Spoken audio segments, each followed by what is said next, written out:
Why don't we pray and then we'll start.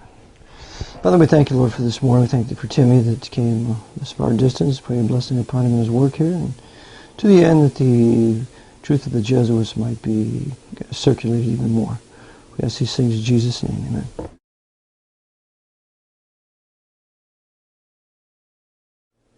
I know your background. You started with JFK, Right. with that tugging at your heart when you were a young boy. Right. Tell me a little bit about that. Okay, I was raised in an Irish Catholic development called Tara Hills, and the land was sold by an Irish Catholic lady to a developer whose provision for sale was that every street would be named after or with an Irish name. So there was Kilkenny, and there was Cornelius, and there was Shannon, and there was Kevin, and Flannery. Well, I grew up on Limerick Road, 2700 Limerick Road in Tara Hills. And the first, actually my first school I went to was Pullman in Richmond, but it was an all-black school. So my parents moved all to a white neighborhood, white Catholic neighborhood, which was Tara Hills there.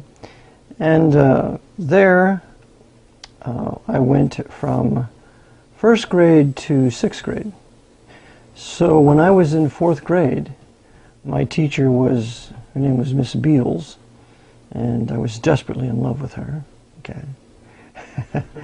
And she came in the classroom crying one day, and terribly disturbed me. What could make her cry, you know? And she said, the president's been shot. And so there was an announcement, and that was a very traumatic experience for me at that time. So I went home, and then my mother told me the same thing. She was crying too, and so we went through the whole thing. I was playing in a group at 10 years old, playing lead guitar, and we had a practice that evening, and the bass player, we were at his house, and we watched what happened, and then about a week later, or several days later, we watched the funeral. And so it affected me, it disrupted my life, it was an emotional trauma, and so I determined that someday I would find who did this, on and off. I can remember Lyndon Johnson on Air Force One being sworn in on that Roman Catholic missile. Sarah Brady there. And he looked guilty. He had guilt written all over his face. And I could see Jackie there. She was obviously grieving, and she was obviously, to me, as 10 years old, holding something in that she knew she couldn't say what she wanted to say.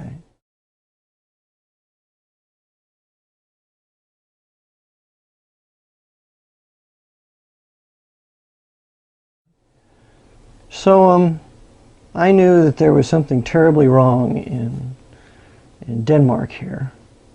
And so off and on over the years, especially when I was in Bible college, when I was in Baptist Bible College in Clarks Summit, I met an Italian believer who knew quite a bit about the Mafia. We talked about the Mafia being involved in the Kennedy assassination.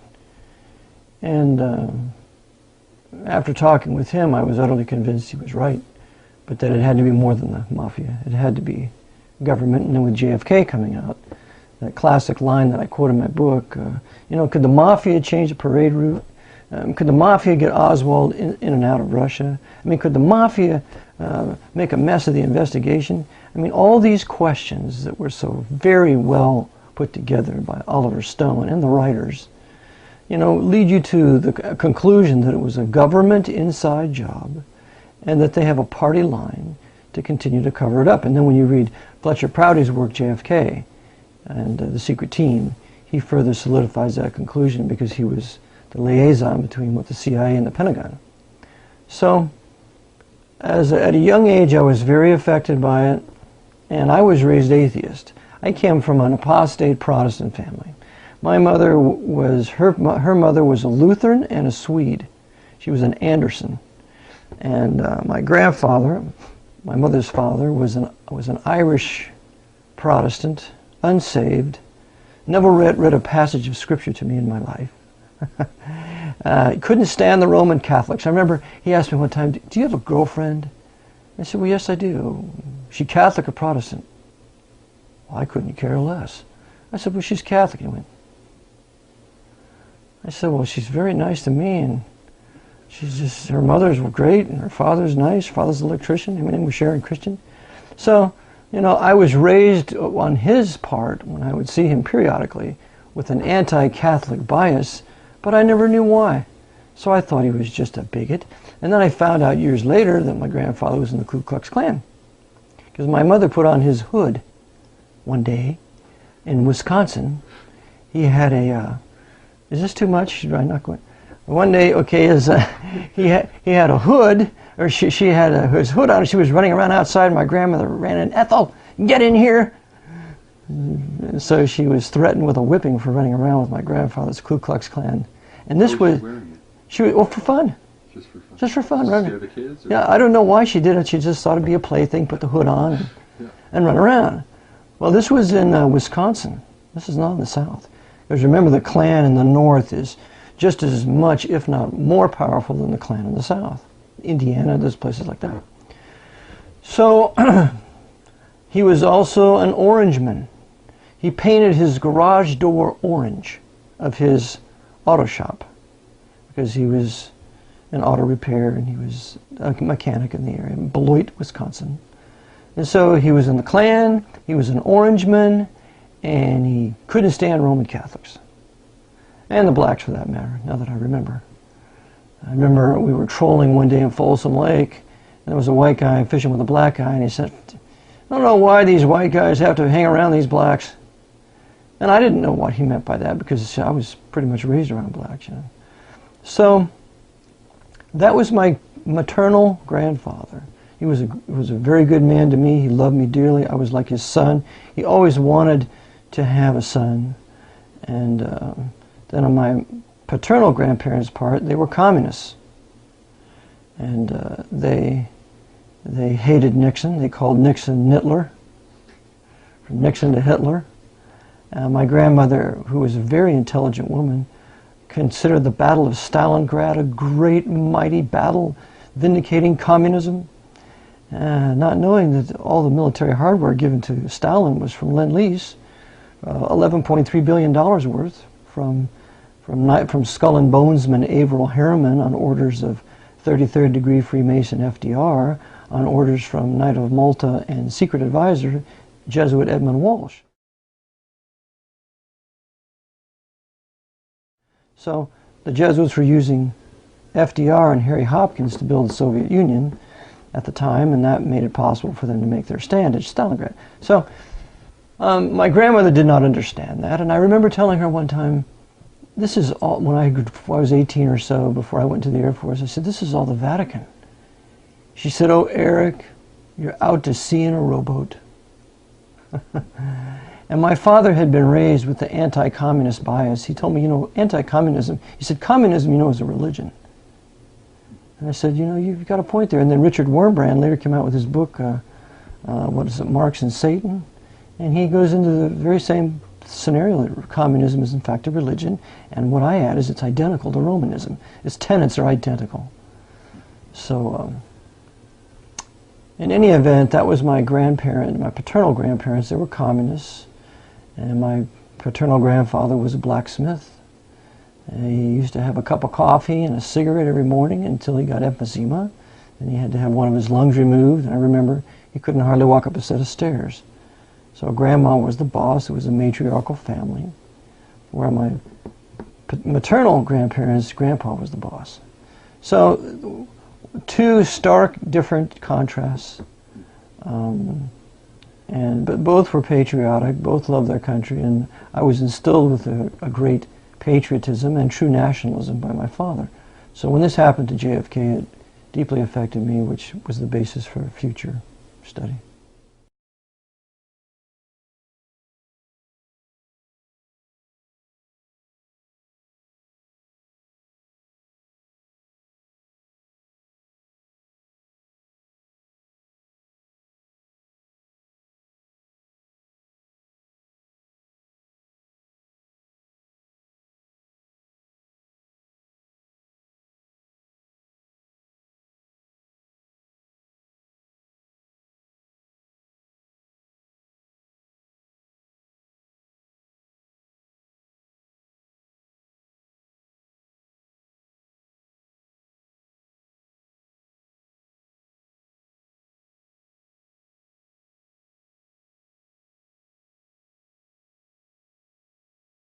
In that statement, he was on the right side. Okay. I agree with every word that he says there. I do too. Every word.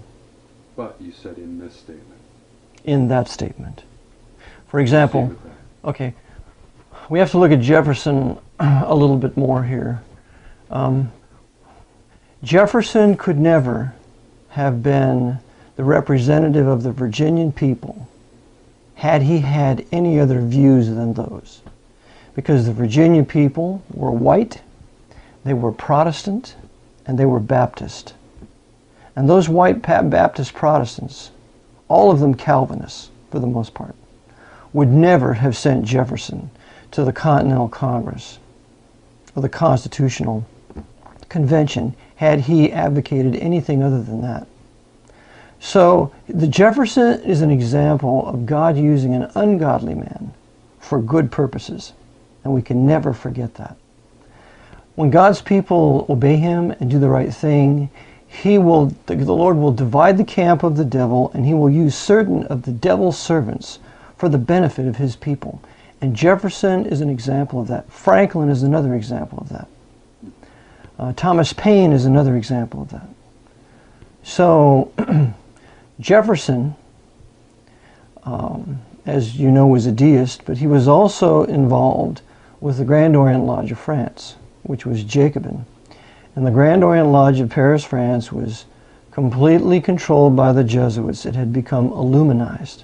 And we must always keep our distinction between Freemasonry, low-level American Freemasonry at that time, and Illuminized Freemasonry. Okay, explain that. Okay. Freemasonry was formally revived in 1717 in England. England became the Grandmother Lodge. It is a fact that the purpose for the formal revival of Freemasonry was to restore the Roman Catholic Stuarts to the throne of England, because they had been driven out in 1688, the Glorious Revolution of 1688. William and Mary come take the throne in 1689, set forth the Bill of Rights, of which comes our Bill of Rights, from which comes that. And so the Jesuits were foiled at the Battle of the Boyne in 1690 when William III fought with the armies of Louis XIV and King James II. And Louis XIV and King James II were absolute and total Jesuits in their heart, souls, and kingship. They even called themselves Jesuits. And Louis XIV had, I believe, nearly a 60-year reign in France. He began his reign, I think, at the age of 14. And Hollywood depicts him as a great king in one of DiCaprio's movies, The Man Behind the Mask. Goes on to say Louis XIV became one of the greatest kings of France. He was a vicious, adulterous, murderous traitor, killed out the Huguenots. The revocation of the Edict of Nantes in 1685 drove them out, totally destroyed the productive capacity of France. He destroyed the best of his population. Louis XIV was wicked. And so the Jesuits, in using Freemasonry, they revived it in England in 1717 for the purpose of using certain Protestant rulers and leaders to bring them into the Masonic Lodge, camouflaged as something virtuous. And but unbeknownst to many of them, it would be used as an engine for papal restoration in England. Well, in 1754, the Jesuits at their College of Clermont in Paris, France, wrote the first 25 degrees of Scottish Rite Freemasonry. And I have that quoted in my book. I have the source. It's a Masonic quiz book, Ask Me Another Brother, written by the Masons. So the Jesuits were the authors of the first 25 degrees of the Scottish Rite. And even Madame Blavatsky will tell you in Isis Unveiled that the Jesuits are the true authors of every rite of Freemasonry. And she would know because she was a Jesuitess and a co-Mason. So we have the revival of Freemasonry in 1717 and the Jesuits seeking to use it as an engine for papal restoration. But what happens is God sends the first Great Awakening in the 1735-1740 era with the preaching of Jonathan Edwards and George Whitefield. And shortly thereafter, you have the first great Masonic schism in about 1750. And this divides the Masonic Lodge from the Continental to the English. And the English Masons and the American Freemasons ceased to be an engine of conspiracy for the Jesuits because it broke away. This is why, to a certain degree, I support Leo Zagami. If he wants to have a Masonic schism, I say praise God and let's get it on. Divide the Masonic camp. So even though he may still be working for high-level Freemasonry, maybe even he's a Jesuit agent, I don't know, but I'm for him causing Masonic schism, because if it wasn't for the Masonic schism, you would have not had the suppression of the Jesuits in 1773 by the Pope, or their expulsion from Portugal, Spain, and France, all done by Freemasons of those countries. So I advocate a Masonic schism. And so at the time of the Revolutionary War, when it started in 1775, we're in the midst. We had a Great Awakening. The Great Awakening caused a great nationalism to arise. The result of the Great Awakening was our armies were filled by white Anglo-Saxon Protestant Presbyterians and Baptists to fight this war of tyranny against King George III. And George was a total tool of the Jesuit order. King George III took in the Jesuits when they were suppressed and kicked out of all the Roman Catholic countries in Europe. When the Pope suppressed them in 1773, King George takes them in after one of his ministers had a secret council with Jesuit General Ritchie. So England becomes the dumping ground of all the European Jesuits. And so they then implement their tyrannical, their Council of Trent in attempting to destroy Protestantism in the colonies by afflicting the colonists.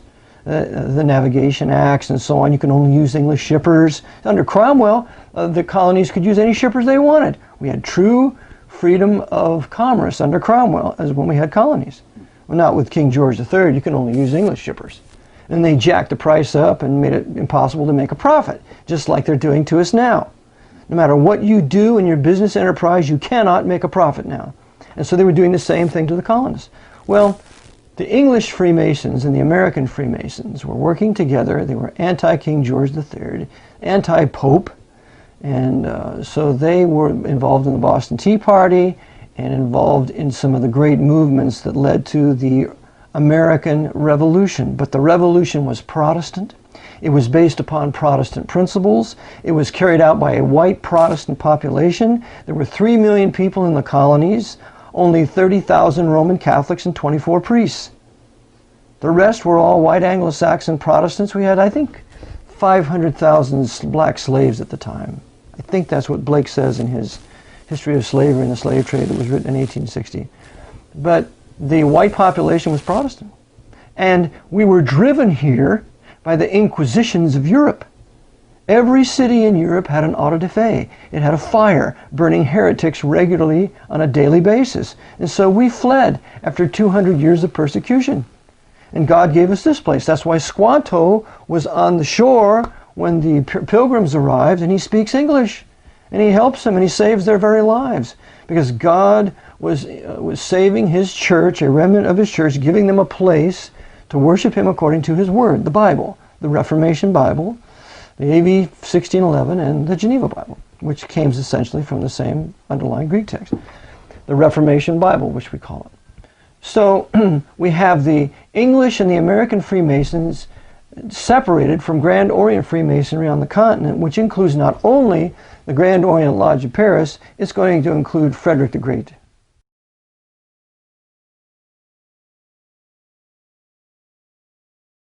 Because Frederick the Great is a protector of the Jesuits. Prussia and Russia protect the Jesuits. Russia's Orthodox, Frederick is Lutheran, and Frederick is the foremost Freemason on the continent. He protects them. And during this time of protection, he writes with Jesuit advisors the last 8 degrees of high-level Scottish Rite Freemasonry, including the establishment of the Council of the 33rd degree. But we have to remember that at the time of the American Revolution, the population was Protestant. It was Bible-believing. It had gone through a revival with the First Great Awakening, with the preaching of Jonathan Edwards and George Whitefield, that preached all up and down the eastern seaboard. It had, there was a Masonic schism. And the Jesuits had been suppressed by the Pope. The order did not legally exist. So all these wonderful characteristics were in place at the time our revolution happened, and then God was involved in the revolution. And if you care to read The Chaplains and Clergy of the Revolution by J.T. Headley, that was written, I believe, in 1868, he gives incident after incident after incident of divine intervention in the saving of Washington's army, his ragtag army. And then because the French had suppressed the Jesuits, Louis XV had kicked them out at the instigation of Madame de Pompadour, his concubine. See, there's God using a wicked man for a good thing. Mm-hmm. So he kicks out the Jesuits out of France. Well, Damons was an assassin sent to kill him. He fails, and Damons is publicly executed. But when Louis XVI comes to power, he still has the expulsion of the Jesuits in place. And it's under Louis XVI that Marquis de Lafayette comes over here and helps Washington. And Marquis de Lafayette was called the Boy General. He was a son to Washington.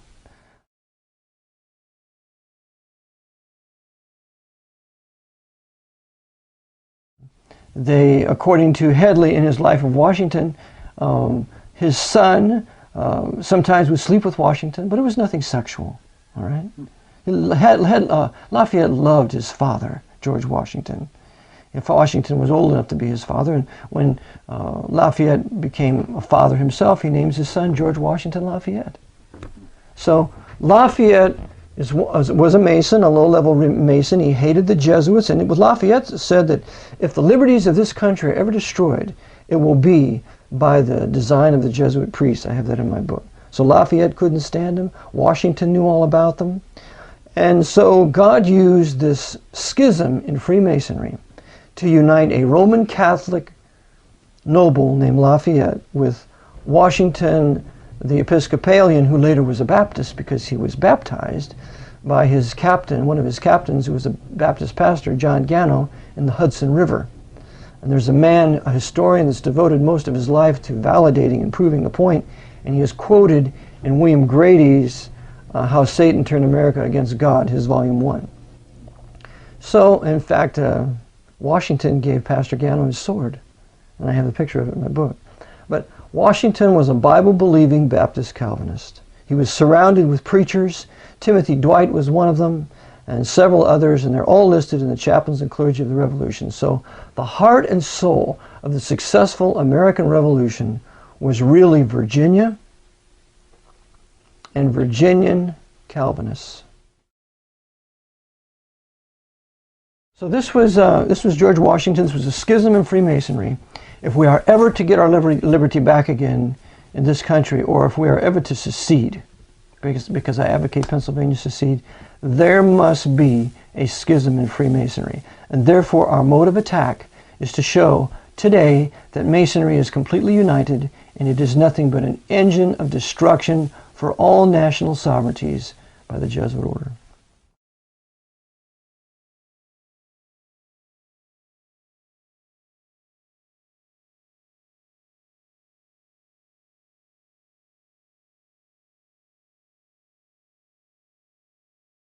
In 1868, our country was changed from a Calvinist republic to a Jesuit empire.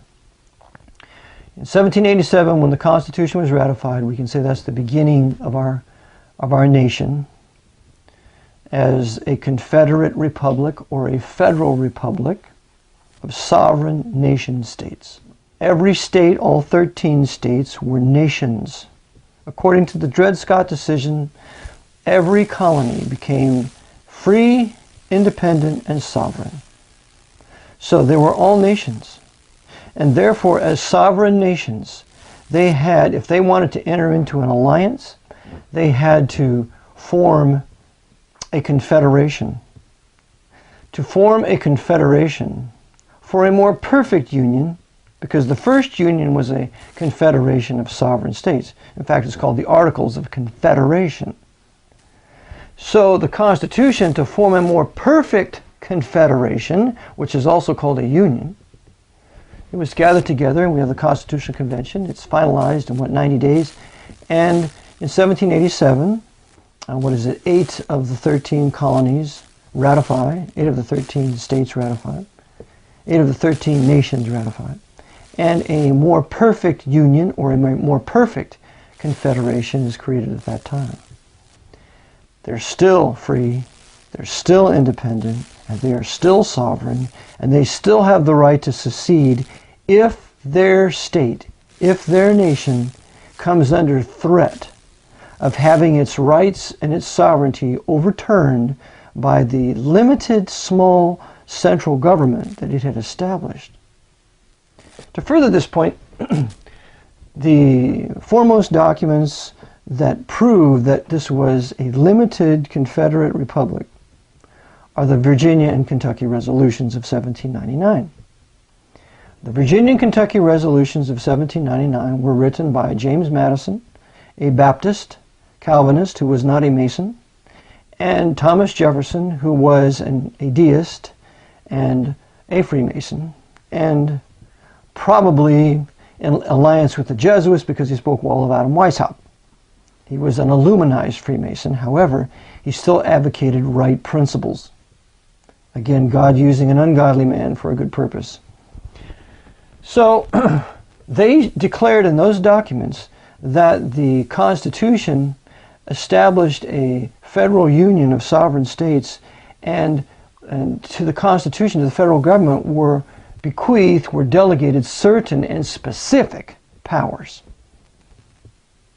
There were no implied powers in the Constitution. That was the intent of the lawmakers, and that is how it should be read, because the intent of the lawmakers is the law. And therefore, all this judicial activism we see on the bench today, they're overthrowing the intent of the lawmakers. They have no right to do it. It's a criminal act on the part of these federal judges. So, Dershowitz is one of them, Alan Dershowitz.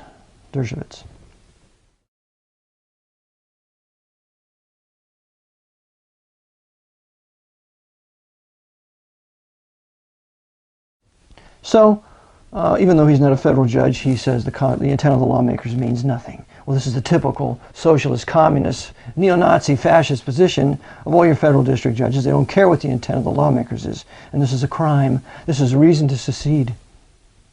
Virginia, Kentucky resolutions, it was a limited federal republic where certain specific limited powers were granted to Washington. And apart from those specifically named in the Constitution, it has no power.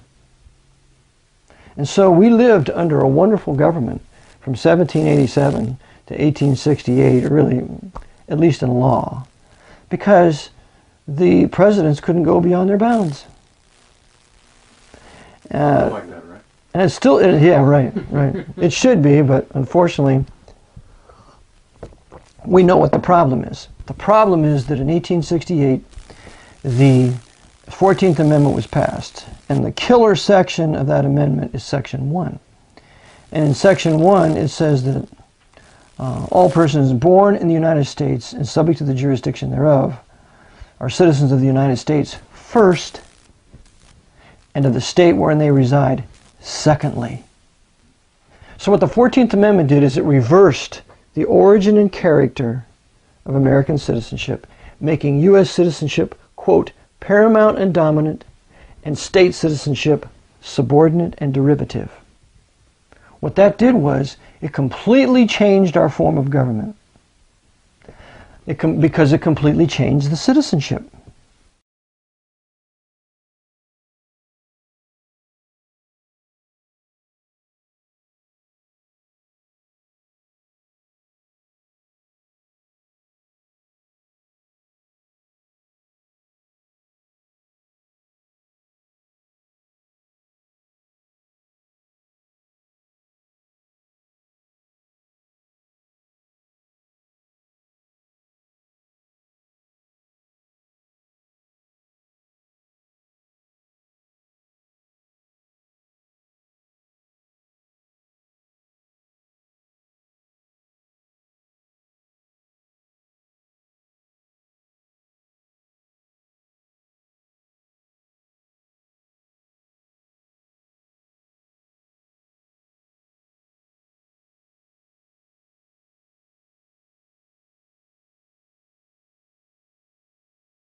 And then in 1872, 73, with the slaughterhouse cases, which is a holding case for the Supreme Court, those Supreme Court justices held that the privileges and immunities of Article 4, Section 2 of the Constitution of U.S. citizenship did not include the Bill of Rights.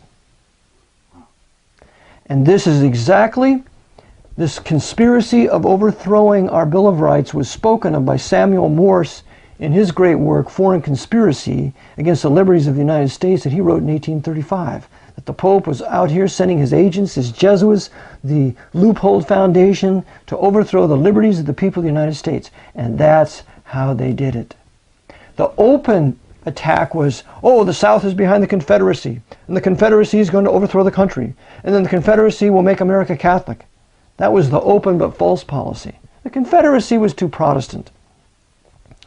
The secret policy was the Vatican and England and Spain were backing the North and back the industrial area of the North. That's why they brought in all their Irish Catholic drunkards from Ireland after the Jesuits caused the Great Famine in Ireland by sending out 8 freighters a day out of Irish ports loaded with meats and vegetables and so on, because the Jesuits controlled Queen Victoria and British MI5 and the British Secret Intelligence. So they deliberately starved the southern Catholics of Ireland, where the majority of them died, to drive them to America to enlist in the Northern Army, and they were the drunken bummers that went down to the South and raped, pillaged, and plundered the Southern Protestant people with the blessing of the Vatican. Then they put the South under martial law for 2 years until those states, by force, under threat of a bayonet, would ratify the 14th Amendment. And so the 14th Amendment is passed under threat, duress, and coercion. In law, nothing is binding on you if you're down with a knife to your throat and you consent to it. So if that's the way it is for an individual, why isn't it that the way with the state? Why should any of the southern states be compelled to be under the 14th Amendment when they were forcibly put under a bayonet under martial law, divided into 5 regions in the South under 5 Union generals, one of them being General Sheridan, a Roman Catholic.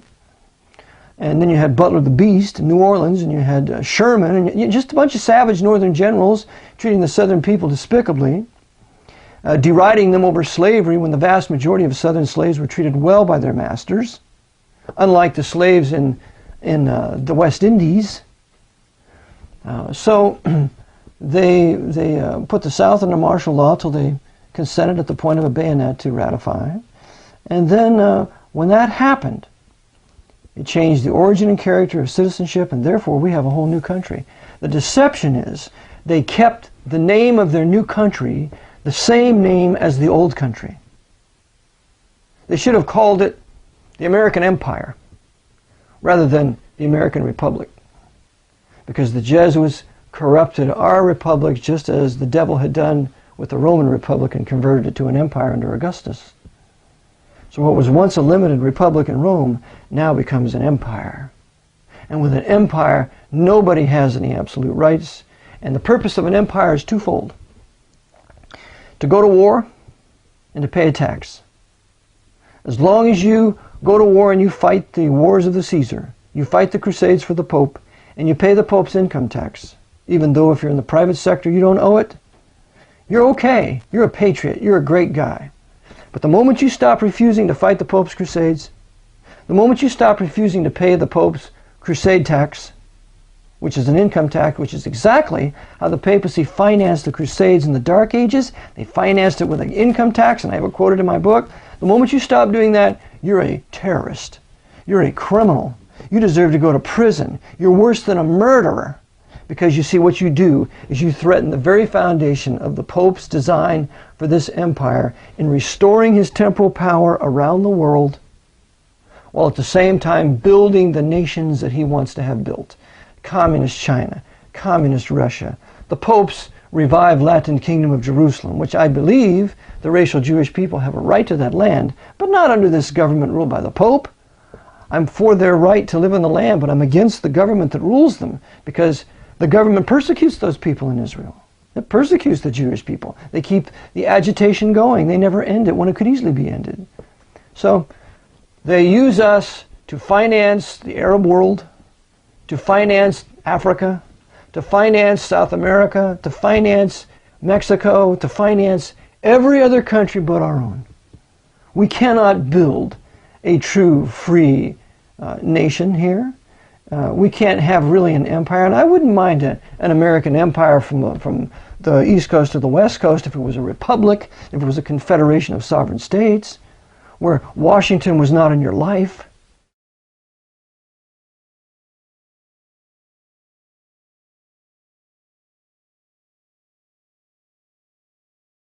Like it used to be, not in your life. Because we have all the highest technology in the world. We have freedom of conscience when it comes to science. When freedom of conscience is applied to science, we invent light. We invent electricity. We invent anti-gravity. We invent all the electromagnetic science. It's all here. And anybody else who invents it, like in Germany, for example, is because they have a limited amount of freedom that they inherited from their Protestant Reformation in Prussia. But there are no Roman Catholic nations excelling in inventions, and because they have no freedom of conscience.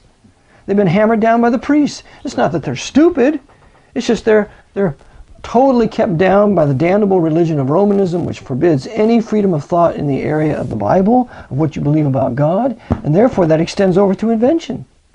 How can you invent new wonderful things and products and ways to do business if you don't have the freedom to do so? That freedom arose from the Reformation, freedom of conscience, freedom of speech, freedom of the press.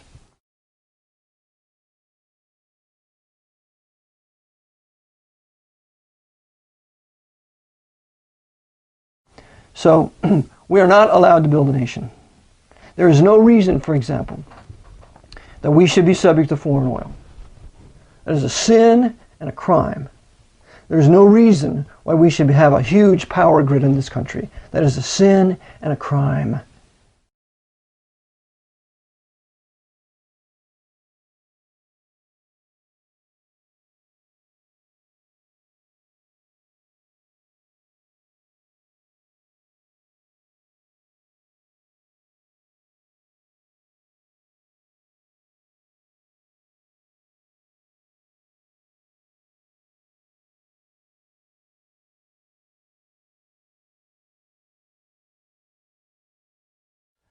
The Dark Ages was formally broken with the Protestant victory in the First 30 Years' War from 1618 to 1648. And with that victory in 1648, modern historians will tell you that the modern era began. And that was the formal end of the Dark Ages. 10 million people died in the 30 Years' War. It was a war of annihilation against the German Protestant people. Well, in World War II, Dresden was the coup de grace, the finalization of the destruction. World War II, the second 30 Years' War from 1914 to 1945, was the final destruction of the Reformation in Germany. It's been destroyed. Prussia ceased to exist as a nation in 1946. And the foundation for that judgment and session of that Protestant nation was because it was taken over and infested by high-level Freemasonry, beginning with Frederick the Great of Prussia. It should never have allowed it, and that's why I advocate the shutting down of every Masonic lodge in this country. Every one of them. I don't care what they're affiliated with, how many good deeds they do. They're an engine of destruction for Protestantism, because it's Luciferian, it's Babylonian, it's religion, it's Egyptian in its religion, exactly as the Jesuits are, who wrote all the rites.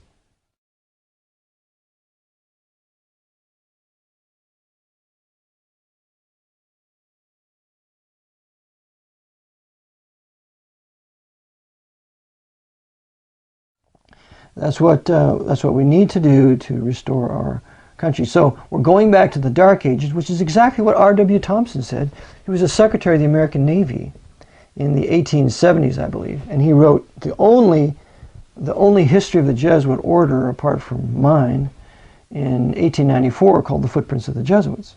And in The Footprints of the Jesuits, he tells you very many times over that the Jesuits seek to restore the Dark Ages. And therefore, they are the devoted and implacable enemies of Protestantism, and therefore of this once Protestant republic. So the New Age movement is Teilhard de Chardin's clandestine movement to the Dark Ages. Because all we want to do is pull people away from reading the Bible. If they don't read the Bible, they will believe anything, because they have no absolutes anymore. And that's what we want as Jesuits. We don't care if they're atheists. We don't care if they're Buddhists. We don't care if they're whatever Tom Cruise is. What's that?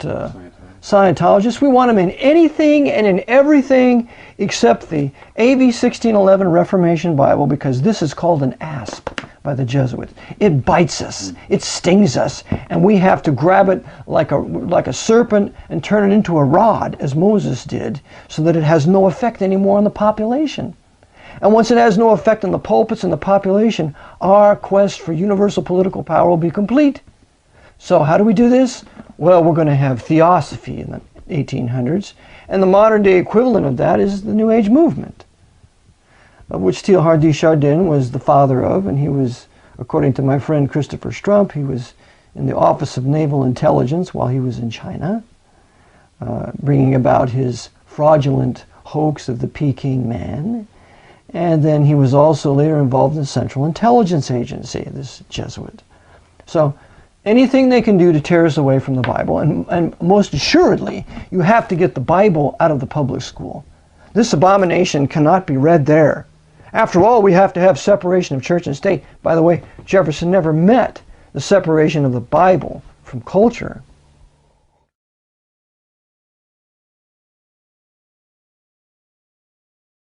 He meant what his Baptist overseers meant. You were not going to have an organized church operation united with this government in Washington. That's what they meant. Which the Church of England, Jesuits taken over, the papacy, which the Jesuits had taken over. They knew if you have a centralized religion united with a state, the Jesuits are going to run it. So no way. They put it in the First Amendment, which is a Baptist document. The Bill of Rights is a Baptist document written by a Baptist, James Madison, who was not a Mason, at the behest of the Baptist preacher of Virginia, John Leland. Without Leland and the Baptists of Virginia, there would be no Bill of Rights. And the Baptists of Rhode Island. So, we're going back to the Dark Ages, that is correct.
They were called the bummers.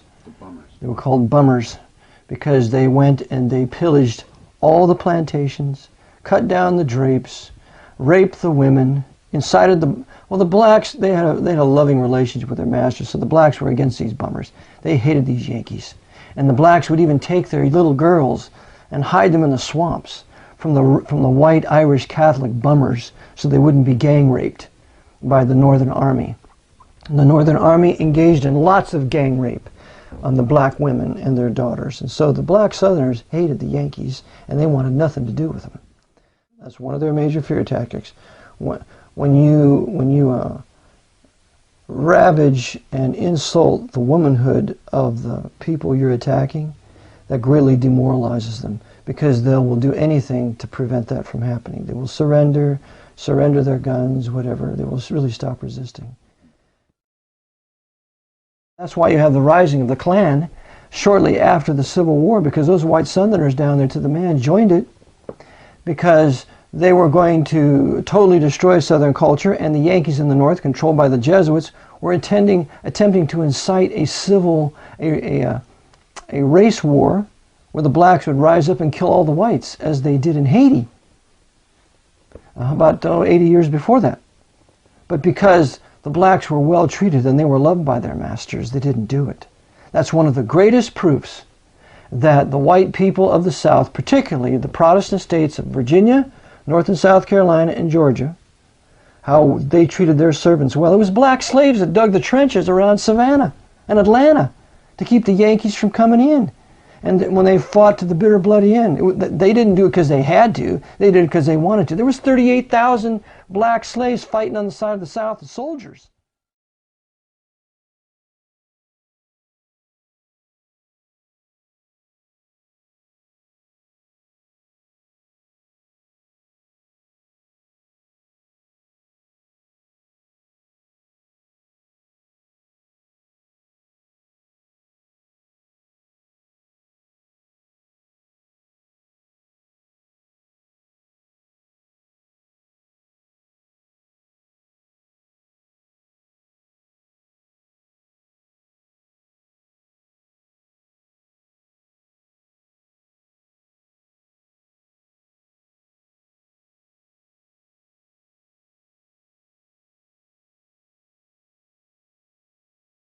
Because they knew these Yankees, when they were coming down, that they were going to pillage the place.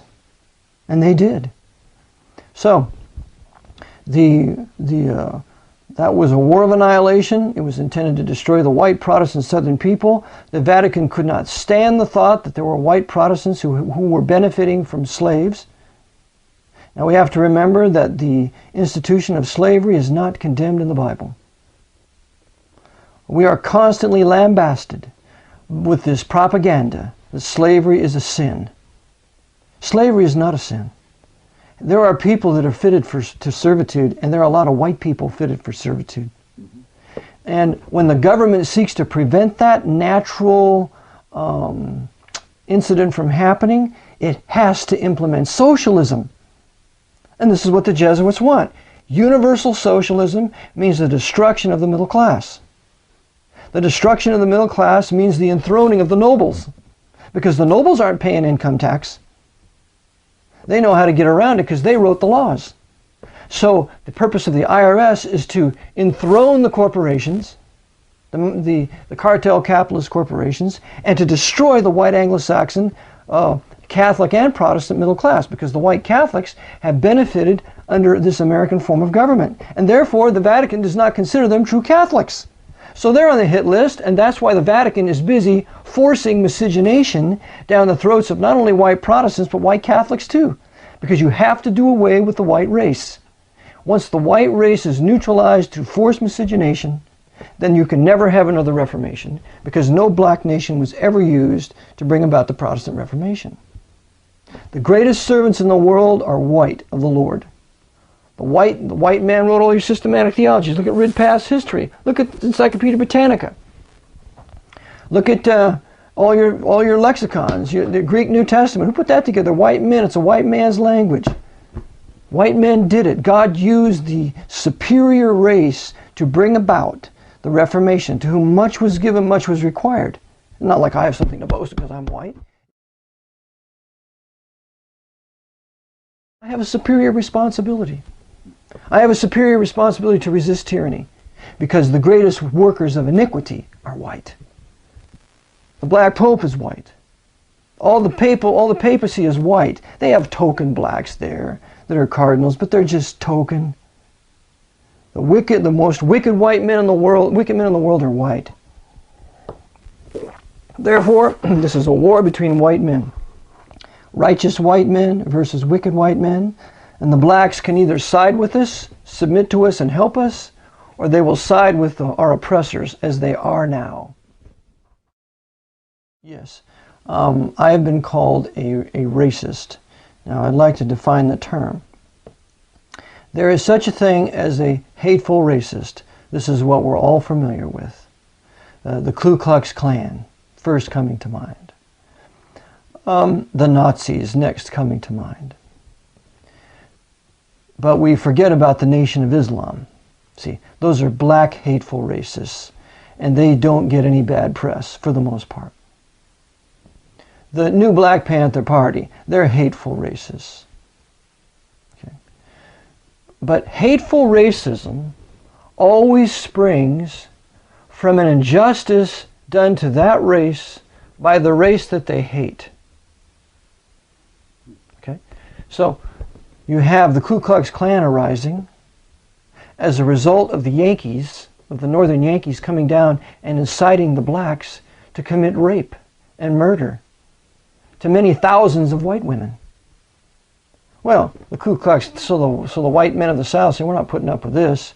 We're going after these carpetbaggers, our Southern traders. We're going after these Yankees, and we're going after these savage blacks that are raping our women. And I would have been in the first Ku Klux Klan. The first Ku Klux Klan started in 1866, and it ended in 1869. Nathan Bedford Forrest was a nominal Mason, but he was not a practicing Mason, just like George Washington. George Washington was not a practicing Freemason. He entered the lodge once or twice during the last 30 years of his life. Nathan Bedford Forrest was the greatest cavalryman of the Southern Confederacy, and he refused to watch the South be plundered by the Yankees and his white people forcefully miscegenated with the blacks. So that's why you have the first Ku Klux Klan. It was dissolved in 1869 because Nathan Bedford Forrest said it was too violent. And so he formally did away with it. Well, who picks up? Albert Pike.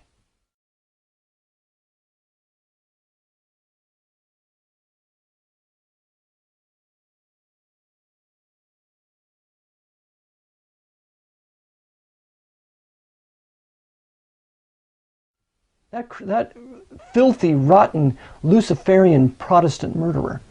Remember, he used the Sioux Indians to kill, what, 800 or so Lutheran Protestants up in Minnesota. He was convicted for treason, but was pardoned by President Johnson. Albert Pike should have been put to death.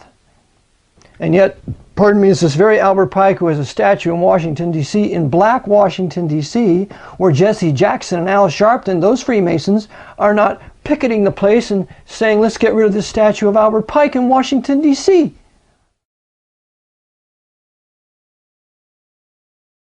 They oughta. I'd go right down there with them.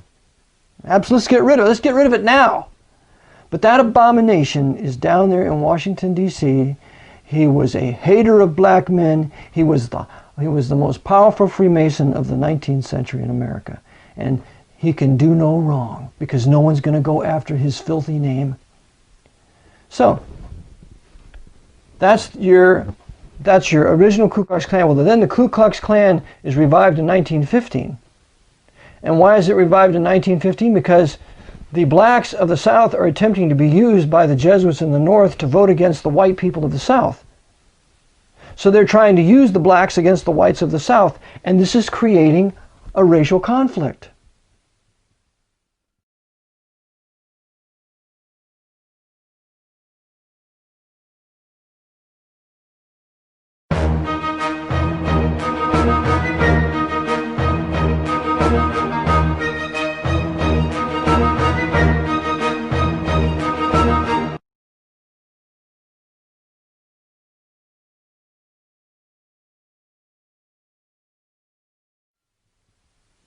What's going to happen in our future? That's what's coming in the future. What should have been done was this. And see, Lincoln said himself that the white people and black people suffer when they live together. He wrote this in 1863. I have the quote. I have Jefferson's quote right here that says that the white people and black people cannot live under the same government if they're equally free. They can't do it. And I have it quoted from there. That's the second section of the of what was supposedly written on the Statue of Liberty. And I use this quote a lot, and I have it in my series, Averting the Race War. You may have heard that. But on page 62, this is what Carlton Putnam writes in his view, Race and Reason, a Yankee View. And this was the president of Delta Airlines. and it was published in 1961, and here's what he writes on page 62. On a marble panel in the Jefferson Memorial in Washington is a fragment of one of Jefferson's sentences. As inscribed on the panel, the words are, quote, "Nothing is more certainly written in the book of fate than that these people, the Negroes, are to be free," unquote. As written by Jefferson, there was no period after these words. There was a semicolon, and the sentence continued, quote, "Nor is it less certain that the two races, equally free, cannot live under the same government." That was omitted because the purpose of the Jesuits is to formally and forcefully amalgamate this country so as to bastardize and mongrelize the white race so that the white race will never rise up again in revolt against the power of the Jesuit order. A mulattoized, mongrelized race cannot do it. They have never done it in history. And the Jesuits know this because we have the curse of Canaan coming into place.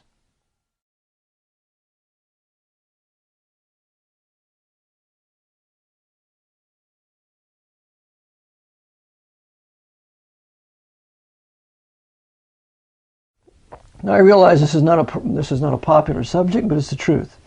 Canaan was cursed by Noah. Canaan was Noah's grandson. He didn't directly curse his son Ham, so he cursed Canaan. And that curse was that Canaan would be a servant of servants to his brethren.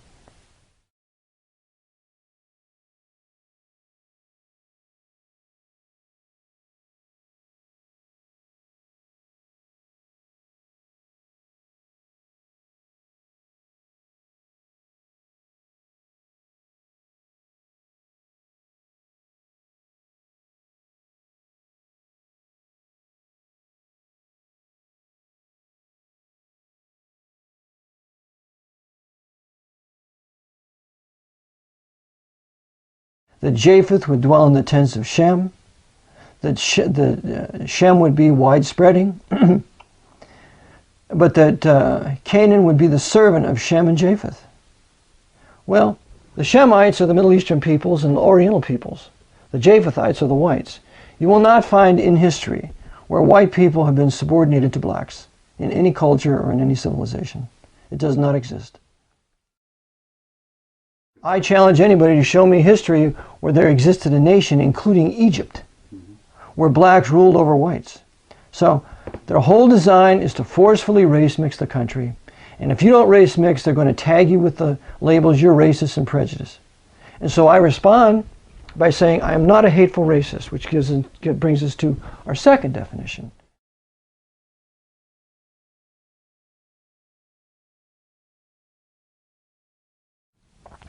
As I said, there is a hateful racism that is the product of evil acts done to an individual race by another race. That births hateful racism. For example, Malcolm X, I believe his grandmother had been raped by a white man, and his father had been killed by the Ku Klux Klan. So I understand his hatred for the white man. It's not right, but I understand it. Okay? And so that they made him, they fitted him for what he later became. But some of the things that Malcolm X advocated in the Nation of Islam were correct. Black nationalism is correct, just like white nationalism is correct. Black separation of white people is correct, just like white separation from black people is correct. Because that's how God intended it. That's why he created the races in the first place.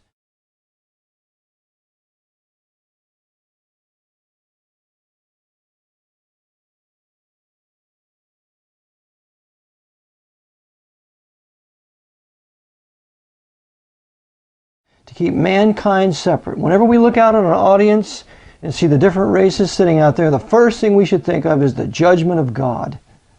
The reason why there's not one race, one language on one landmass is because God created those things to keep mankind separate. Because in a short 1,656 years from Adam to Noah, you have the entire human race on one landmass, speaking one language. It was one race, whatever it was. It wasn't white and it wasn't black. But whatever that race was, they're all united against God and all their high technology and everything. So to prevent that from happening, or to at least slow it down, the Lord instituted the races with Shem, Ham, and Japheth. He instituted the languages of the Tower of Babel. And then he instituted the continents in Genesis 10:25. In the days of Peleg was the earth divided. And that's why if you look at any map, you see the continents fit together. And hateful racism is a wonderful tool of the Jesuit order. Because out of hateful racism, you get things like the Tuskegee experiments by injecting syphilis into black men. So, when you have hateful racism, you have those kinds of things done. Or you have things done like a certain Black Panther put a shotgun up a white woman's vagina and pulled the trigger.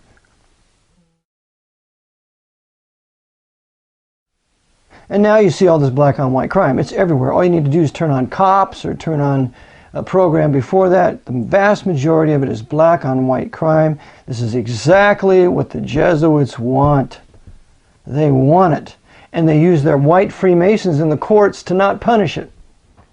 So you have the hateful racism, which the Jesuits capitalize on. They justify more police. They justify more prisons.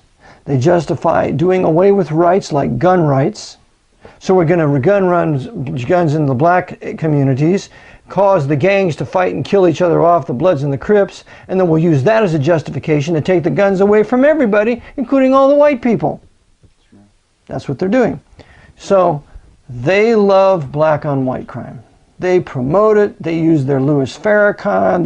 They use their Al Sharpton. And a black lady called me from Chicago, who is a radio show host, and she told me Al Sharpton's been an FBI informant for years. Not to mention the fact he's a Mason. So these black Freemasons, most of them mulattoes, because the mulattoes always betray their own race, the black race, into the hands of evil white men. So the Jesuits, they want mulattoism because the mulattoes will work against their own black race, those who are truly black, in favor of the white man who runs them.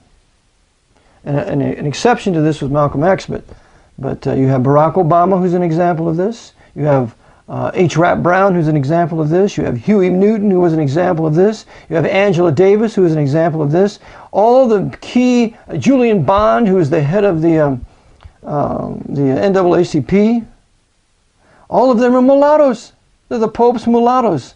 And what they're advocating is what? They're advocating more integration, more universal equality. It can't happen. So therefore the federal government needs to further tax the white man, steal money from him, to pour it down a sieve called socialism and affirmative action and more welfare and SSI, when it just builds more and more huge savage black communities, because when you give money to a person, it makes them irresponsible. There's more black illegitimacy now than there ever was during slavery, than there ever was prior to the civil rights movement. I have a black friend of mine, he's an older man. He said we were much better off when we had segregation. He said we had our own black schools, we had our own black communities. We were much better off morally, we had much less illegitimacy. Now with all this money given to all the blacks and forced miscegenation and integration, they have 70% of their children are illegitimate. That's just what the Jesuits want. Because now you have all these illegitimate young boys. They don't have a father figure at home that's going to whip them when they're disobedient, like I whipped mine. And so they're wild. And they grow up wild. And now they're perfect to be used for criminals so that they can commit crime, justify more martial law, send them to the prisons. In prisons they can be recruited into the Nation of Islam in preparation for the race war.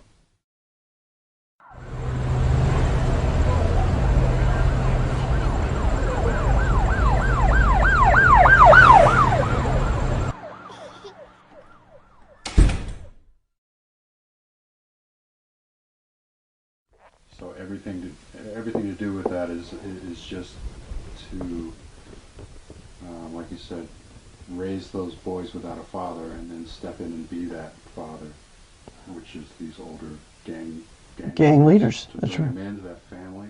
That's right. Bring them that unity and bring them to brotherhood. That's right. They want to have a brotherhood. And you also find the same thing in white Catholic countries. The white Catholic countries produce the mafia, the Italian mafia. You have all kinds of illegitimacy in Italian Catholic country, in the country of Italy. I have a book here called American Politics, written in 1850 or so, showed that in white Austria, white Roman Catholic Austria in the 1850s had a higher illegitimacy birth rate than the black slaves of the South. Because the black slaves of the South were under the preaching of the Bible. They had their own churches.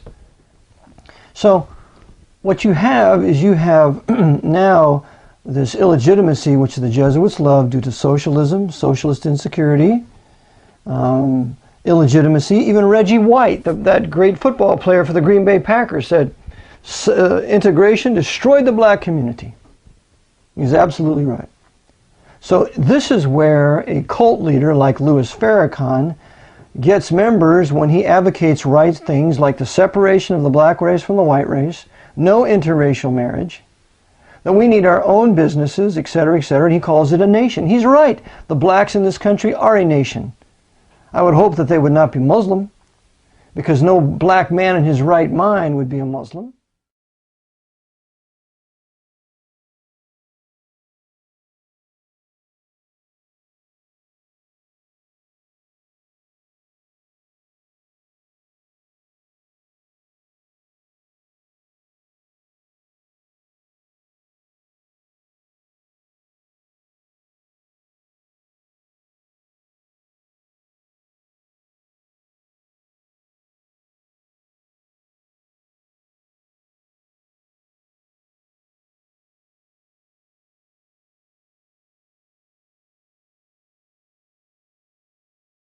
Because Islam and Romanism is the heart of the African slave trade.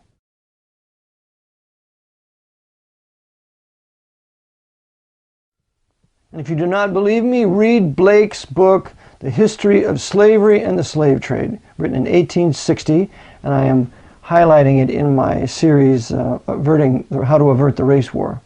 That's on www.av1611. Reformation.com.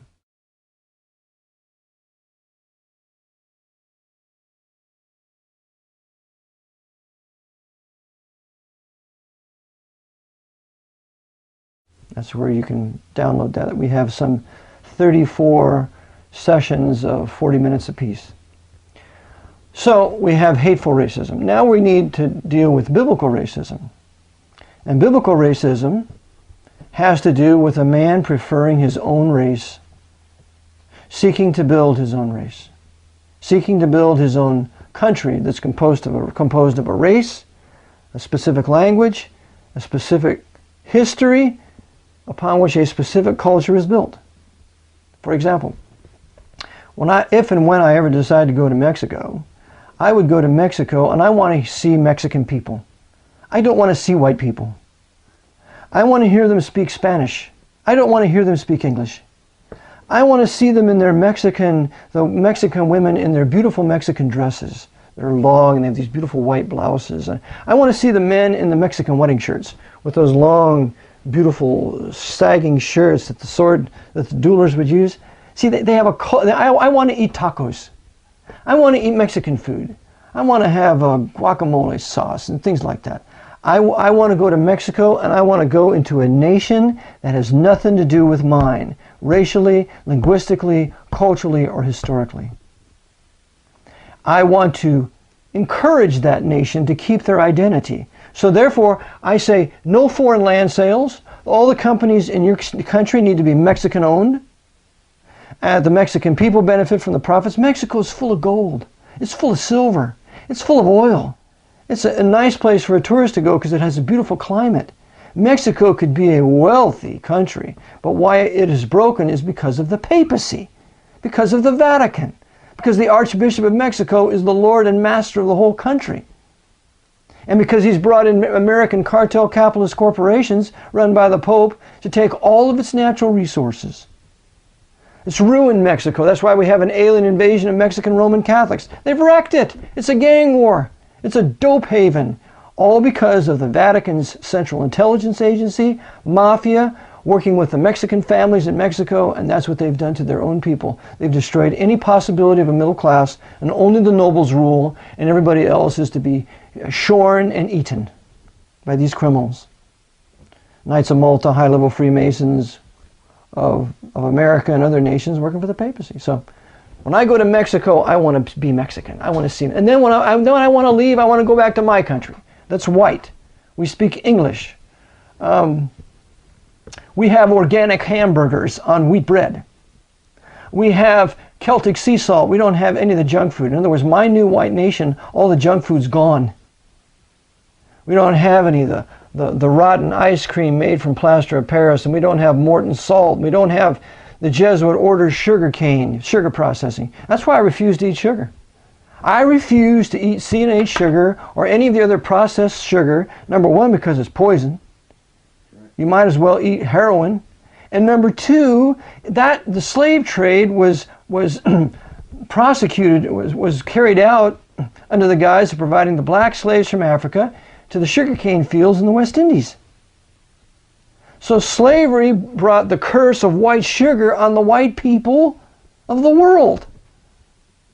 So I refuse to eat white sugar because that enhances or gives a blessing upon the African slave trade that was run by the Pope and Islam. Even though England was involved, the Royal African Company, the Royal African Company of England, run by Charles II and his brother James II, was completely in the hands of the Jesuits, and they had a monopoly on the slave trade at that time.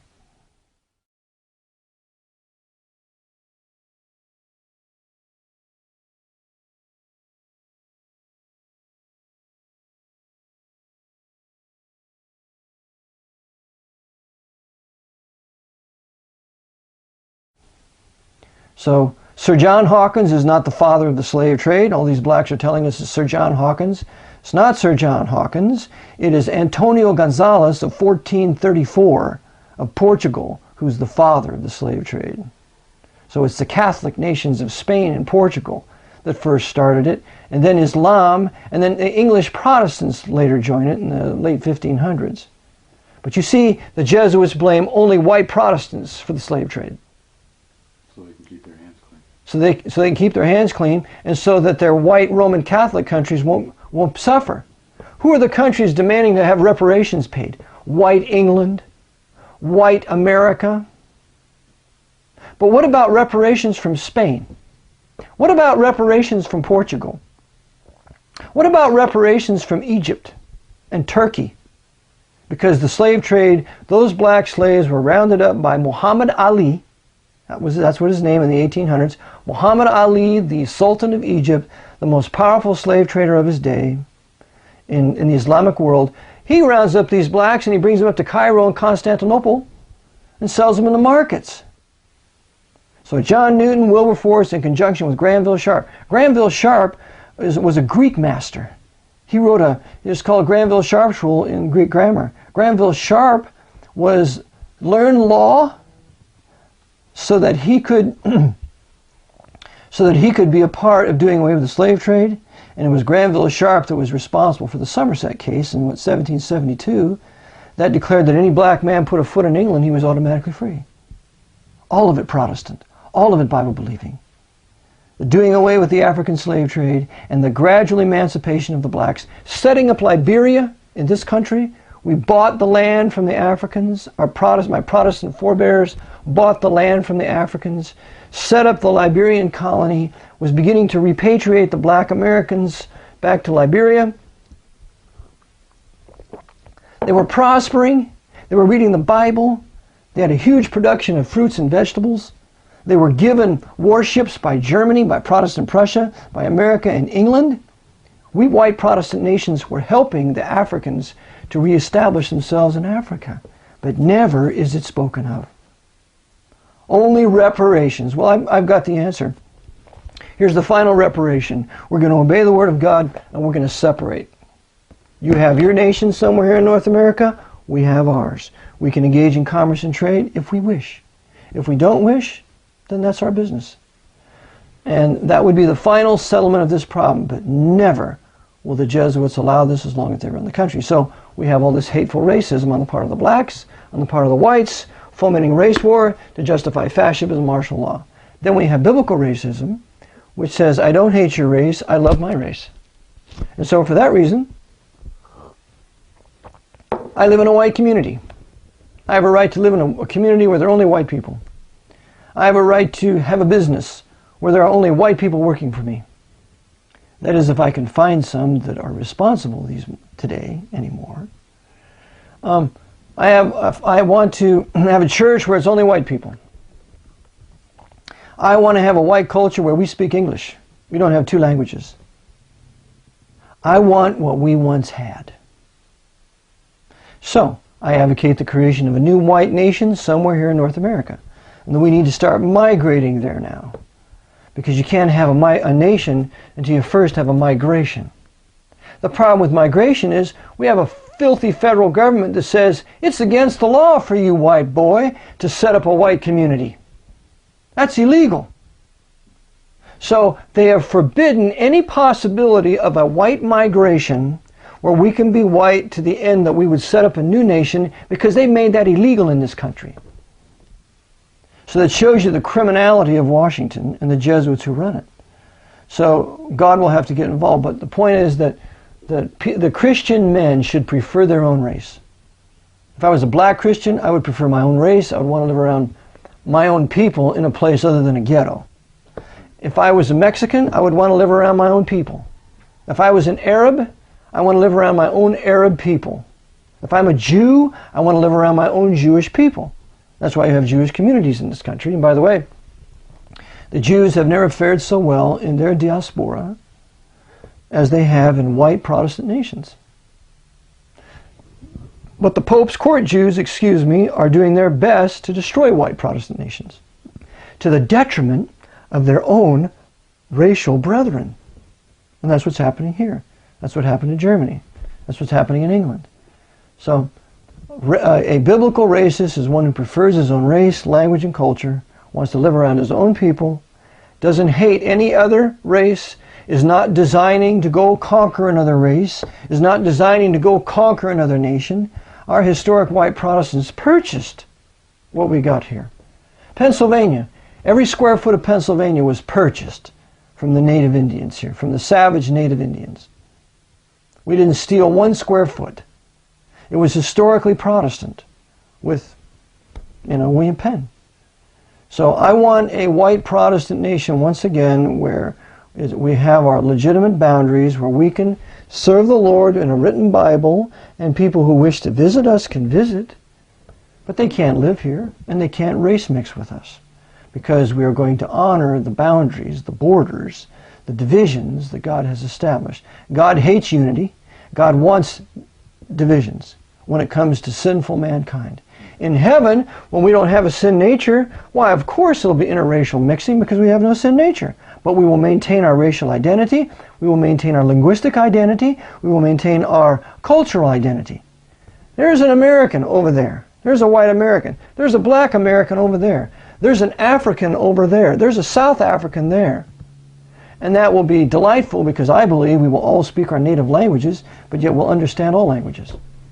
So we're going to maintain that difference. And if you read Revelation 20, you see the nations in eternity. Or Revelation 21, one of the two.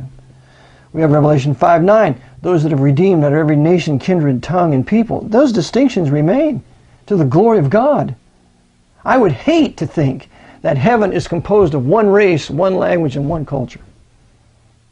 So,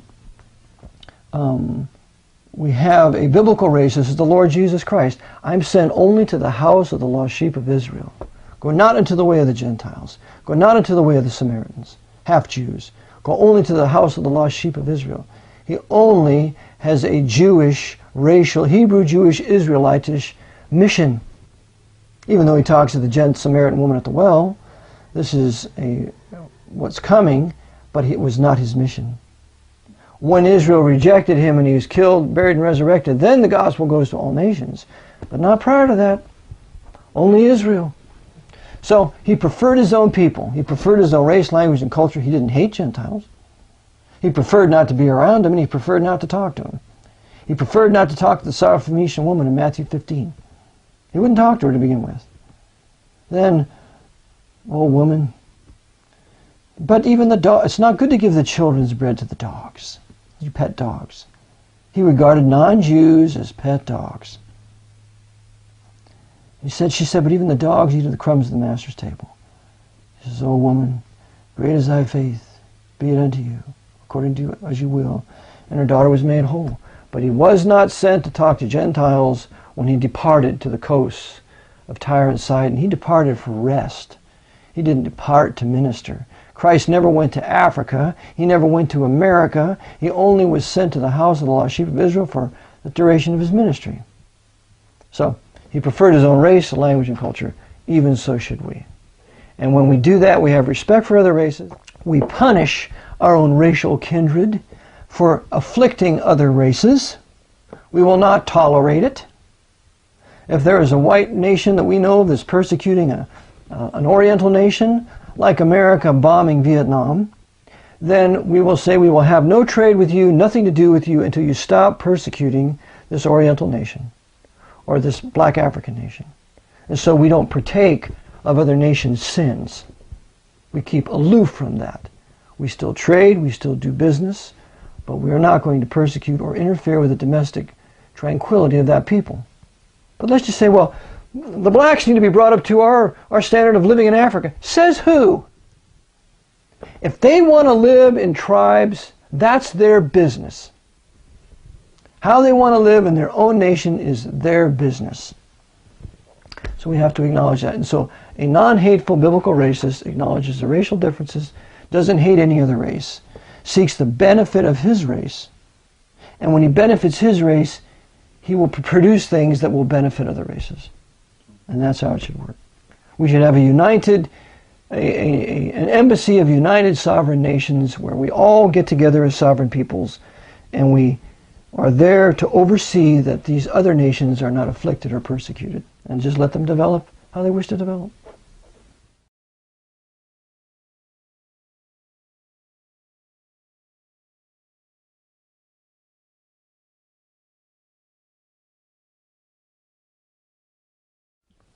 And how politically incorrect is that in today's world?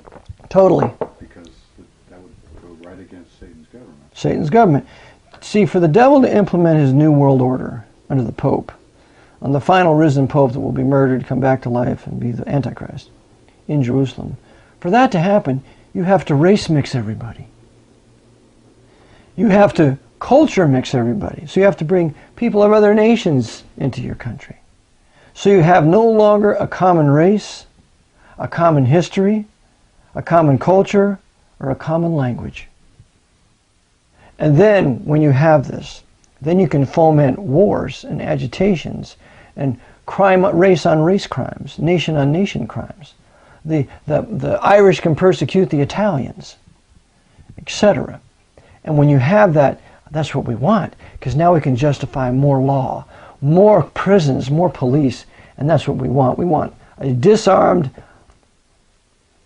homogenated population that is completely without any foundation or bearing in its past. And then we can control them by fear and get them to fight our wars and work for us in our corporations and make sure they reproduce, show them plenty of pornography so that will stimulate them to fornication and adultery so they can produce their replacements that will have no fathers or mothers. We're going to run plenty of crack cocaine into their neighborhoods so we can destroy all the black mothers, so we can get those little black boys and we can make them into killers and savages and gangs, which is exactly what we want. And show it on the news. And show it on the news. Show a white man out of a gun. Yeah, to con the white man out of his gun. The white Protestant. Because the white Roman Catholic has no boast as far as gun ownership is concerned. There's no white Roman Catholic nation in Europe that has a right to own a gun. And they've taken the rights from the Protestants away from England and Scotland and Canada. And so that's the design. There has to be universal gun confiscation. And the great bulwark are historic white Protestant peoples who realize the importance of the sword of just defense, as Knox called it. That's why I advocate on my broadcast, every white man needs to get armed. Personal defense building your body, carrying weapons, learn how to use a knife and a gun so that you can defend yourself and your family when you have to live in this forcefully race mixed culture culture until we can get our own nation.